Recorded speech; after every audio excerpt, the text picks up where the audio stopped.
தினம்தோறும் விளக்கேற்ற நல்ல எண்ணெய் இதயம் நல்லெண்ணெய்.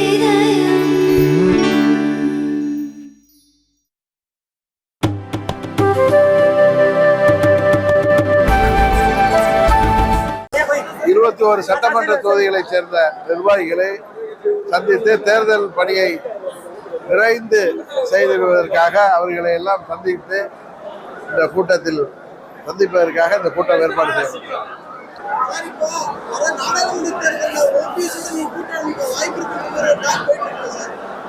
நானும் அவரும் 6 மாதங்களுக்கு முன்பே இனி வருங்காலத்தில் இணைந்து பணியாற்றணும்னு முடிவு எடுத்திருக்கோம். அதான் உங்களுக்கு தெரியுமா? அதாவது அம்மா மக்கள் முன்னேற்ற கழகம் பாராளுமன்ற தேர்தலுக்காக ஒரு சில கட்சிகளுடன் கூட்டணிக்கான பேச்சுவார்த்தை நடத்தி கொண்டிருக்கிறோம். அதெல்லாம் நல்லபடியாக முடிந்த பிறகு சொல்வதுதான் ஒரு அரசியல் கட்சிக்கு அழகாக இருக்கும் என்று கருதுகிறேன். கூட்டணி முடிவான பிறகு உங்களுக்கு நான் தெரிவிக்கிறேன். சார், இன்னும் சில நாட்கள்ல ஓபிஎஸ் சிறைக்கு செல்வாங்க எடப்பாடி பழனிசாமி சொன்னாரு. அதுக்கு கவுன்சிலர் ஓபிஎஸ் சொல்றாரு, அவருதான் சீக்கிரம் போவாரு. ஏன்னா அவருடைய முதலமைச்சராக இருக்கும் போது அவரோட பையனுக்கெல்லாம் நான் தான் கையெழுத்து போனேன் அப்படின்னு ஓபிஎஸ் கொடுத்திருக்காரு. அதாவது பழனிசாமி பிதற்றுவதற்கெல்லாம் நம்ம பதில் சொல்லி நம்ம நேரத்தை வீணடிக்க வேணாம். அம்மாவின் இயக்கத்தை கையகப்படுத்தி வைத்திருப்பவர் அந்த சுயநலவாதிகள் மக்கள் மன்றத்திலே அவர்கள் தோலுரிக்கப்பட போகின்ற காலம் வெகு விரைவில் வரும். தமிழ்நாட்டு மக்கள் இன்றைக்கு துரோகத்திற்கு ஆதரவாக இருக்க மாட்டார்கள். துரோகம் செய்தவர்கள் அதற்கான பலனை அனுபவிக்கின்ற காலம் வருங்காலத்தில் வரும் என்பதை மாத்திரம் இந்த நேரத்தில் சொல்லிக்கொள்ள விரும்புகின்றேன். நடைபெற்ற ப்ரோக்ராம்ல பிரதமர் தமிழகத்தில் மழை வெள்ளத்தை தேசிய பேரிடராக அறிவிப்பாங்க எதிர்பார்த்த தமிழக மக்கள் பெருத்த ஏமாற்றத்தை. அதாவது சென்னை மற்றும் சுற்றுப்புற மாவட்டங்கள், அதுபோல திருநெல்வேலி, தூத்துக்குடி மாவட்டங்களில் வரலாறு காணாத வெள்ளம் மற்றும் மழையால் மக்கள் பெரிதும் பாதிக்கப்பட்டிருக்கிறார்கள். விவசாயம் பாதிக்கப்பட்டிருக்கிறது, ஆடு மாடுகள் இறந்திருக்கிறது, வீடுகளை இழந்திருக்கிறார்கள். பொருளாதார ரீதியாக பெரிய பாதிப்பு ஏற்பட்டிருக்கிறது. அதற்கு மத்திய அரசாங்கம் தமிழ்நாட்டு அரசாங்கத்திற்கு தேவையான நிதியை கொடுத்து மக்களுக்கு அது சென்றடைவதற்கான அனைத்து உதவிகளையும் செய்ய வேண்டும் என்று இந்த நல்ல நேரத்தில் உங்கள் மூலம் கேட்டுக்கொள்கிறேன்.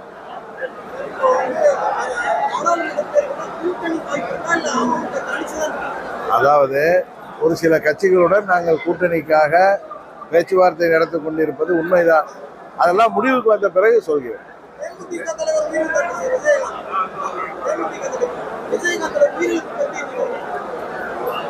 நல்ல மனிதர், உடல்நல குறைவால் அவரது மரணம் உண்மையிலேயே வருத்தம் அளிக்கிறது.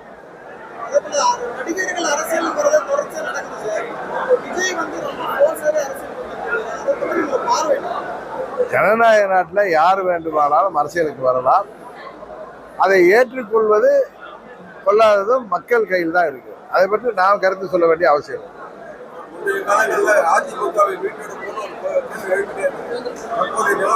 இப்ப நான் பேசுறப்ப நீங்க கேட்டிருப்பீங்களே, அம்மா மக்கள் முன்னேற்ற கழகம் மீண்டும் அம்மாவின் ஆட்சியை கொண்டு வருவதற்காகவும்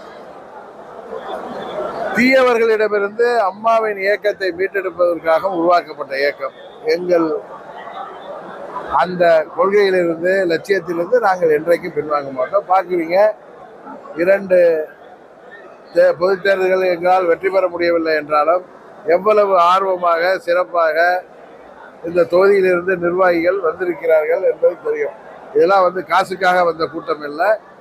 இதெல்லாம் கொள்கைக்காக என்னோடு பழனிசாமி ஆளுங்கட்சியாக இருந்த காலத்திலே அதை ஆளுங்கட்சி பலனையெல்லாம் தூக்கி எறிந்துவிட்டு என்னோடு பயணிக்கின்ற கூட்டம். யாரோ ஒரு சில நிர்வாகிகளை வேண்டுமானால் காசு கொடுத்து விலைக்கு வாங்கலாம். இந்த உண்மையான தொண்டர் கூட்டத்தை யாராலும் விலைக்கு வாங்க முடியாது. இவர்களுடைய துணையோடு நாங்கள் எங்கள் லட்சியத்திலே வெற்றி பெறுவோம்.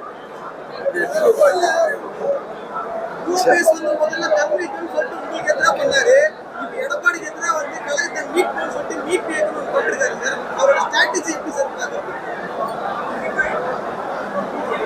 அவர் எடப்பாடியோடு சென்றது தவறு என்பதை உணர்ந்துதான் இன்றைக்கு எடப்பாடியிலிருந்து அம்மாவின் தொண்டர்களை காப்பாற்ற வேண்டும் என்கிறதுக்காக அவர் எங்களோட இணைந்து போராடிட்டு இருக்காரு. அதை பற்றி திரும்பி திரும்பி பேசிட்டு இருக்க வேண்டிய அவசியம் இல்லை. அது அவங்கள்ட்ட தான் நீங்க கேட்கணும். நாடாளுமன்ற தேர்தலுக்குள்ள ஆளுங்கட்சி எதிர்கட்சி ஆகியோருடைய ஊழல் பட்டியலை விரைவில் வெளியிடப்படும் அண்ணாமலை சொல்லுகிறார். நாங்களும் அதுக்கு தான் வெயிட் பண்ணிட்டு இருக்கோம். ஏன்னா இன்றைக்கு ஆளுகின்ற கட்சி மக்கள் விரோத ஆட்சி செய்து கொண்டு இருக்கிறார்கள். ஏற்கனவே பழனிசாமி ஆட்சியுடைய அவலங்கள் எல்லாருக்கும் தெரியும். பழனிசாமியோட ஊழல் ஆட்சியினாலதான் இன்றைக்கு மக்கள் கோபப்பட்டு திமுக கையில விடியல் வரும்னு நினைச்ச ஆட்சி கொடுத்தாங்க. இன்றைக்கு திமுக ஒரு விடியாத ஆட்சியை தந்து கொண்டிருக்கிறது. தேர்தல் வாக்குறுதிகளை கூட அவர்கள் நிறைவேற்ற மனம் இல்லாமல் மக்களை ஏமாற்றிக் கொண்டிருக்கிறார்கள். ஆனால் இதற்கெல்லாம் மாற்று சக்தியாக அம்மா மக்கள் முன்னேற்ற கழகத்தை வருங்காலத்திலே மக்கள் ஏற்றுக்கொள்வார்கள் என்ற நம்பிக்கை எங்களுக்கு இருக்கு.